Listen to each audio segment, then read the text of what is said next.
কে এই রাজশাহী বিশ্ববিদ্যালয় কেন্দ্রীয় লাইব্রেরি থেকে আমরা ঘোষণা দিচ্ছি, রাকসু ঘোষণা দিচ্ছে, রাজশাহী বিশ্ববিদ্যালয়ে আওয়ামী ফ্যাসিবাদের মদতপুষ্ট কোন শিক্ষক কর্মকর্তা কর্মচারী যদি চাকরি করে তাদেরকে আগামী রবিবার থেকে কলার ধরে টেনে টেনে আমরা প্রশাসনিক ভবনের সামনে বেঁধে রাখবো ইনশাআল্লাহ। ভারতের পরিকল্পনা এবং বাংলাদেশের আওয়ামী ফ্যাসিস্টদের পরিকল্পনার সমন্বয়ে তাকে যেই হত্যাযোগ্য করে তোলার জন্য দীর্ঘদিনের যেই তাদের আয়োজন ছিল তারা সফলভাবে বাস্তবায়ন করতে পেরেছে আমরা বলতে পারি।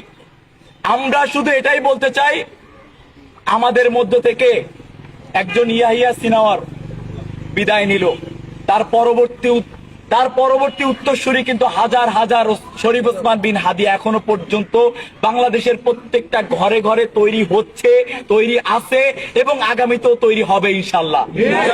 কয়জন হাদির মুখকে তোমরা দমাবা? একটা জিনিস খুবই স্পষ্ট ভাবে বলে দিতে চাই,